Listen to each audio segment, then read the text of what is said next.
Assalamualaikum warahmatullahi wabarakatuh. Perkenalkan, nama saya Farhan Latif.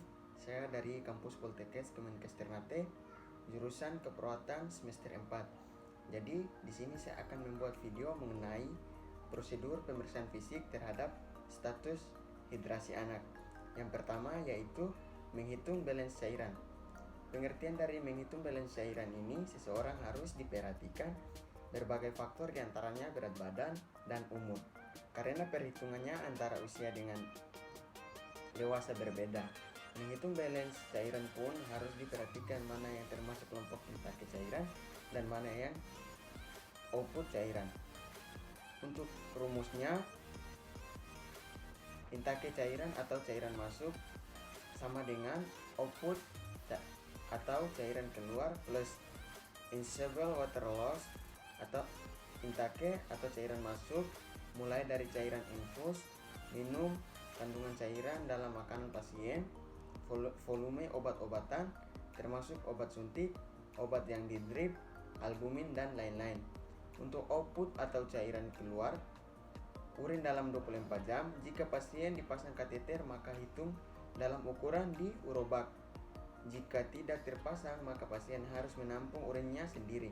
Biasanya ditampung di botol air mineral dengan ukuran 1,5 liter. Kemudian feses. Untuk IWL atau disebut sebagai insoluble water loss, untuk jumlah cairan keluarnya tidak disadari dan sulit dihitung, yaitu jumlah keringat, uap, hawa, nafas. Yang kedua, mengukur tingkat hidrasi overland cairan atau edema. Untuk pengertiannya, yang pertama yaitu hipovolume atau dehidrasi. Kekurangan cairan eksternal terjadi karena penurunan asupan cairan dan kelebihan pengeluaran cairan. Tubuh akan merespon kekurangan cairan dengan menggosokkan cairan vaskuler. Ada 3 macam kekurangan volume cairan ekstrasel, yaitu yang pertama dehidrasi inotonik, terjadi jika tubuh kehilangan sejumlah cairan dan elektrolit secara seimbang. Yang kedua, dehidrasi hipertonik, terjadi jika tubuh kehilangan lebih banyak air daripada elektrolit. Yang ketiga, dehidrasi hipotonik, terjadi jika tubuh kehilangan lebih banyak elektrolit daripada air. Yang keempat, macam-macam dehidrasi berdasarkan derajatnya.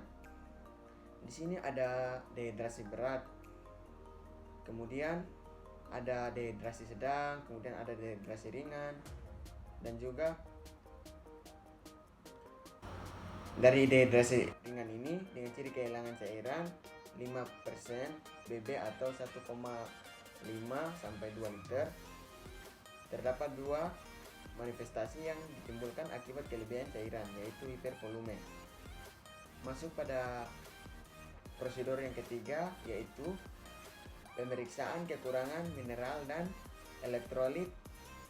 Pengertian elektrolit merupakan mineral dalam darah dan cairan lainnya dalam tubuh yang membawa muatan listrik bias berupa kalsium, klorida, magnesium, fosfor, kalium, dan natrium. Untuk tujuannya untuk kepentingan diagnostik dan evaluasi terhadap perjalanan penyakit dan perkembangan hasil pengobatan. Untuk prosedurnya sendiri, di sini yang pertama cara menghidupkan, yaitu tekan tombol power di kiri belakang alat, kemudian tekan icon start, kemudian tunggu sampai proses inisial selesai, kemudian tunggu proses kalibrasi sukses. Kemudian yang kedua, cara jalankan sampel. Yang pertama, bak arah sampel, kemudian masukkan sampel minimal 20 liter, kemudian tekan tombol tes, kemudian tunggu sampai proses selesai, kemudian hasil akan keluar setelah 1 menit. Sekian, itu saja video dari saya mengenai prosedur pemeriksaan fisik terhadap status dehidrasi anak. Jika ada salah penyebutan kata, saya mohon maaf. Wassalamualaikum warahmatullahi wabarakatuh.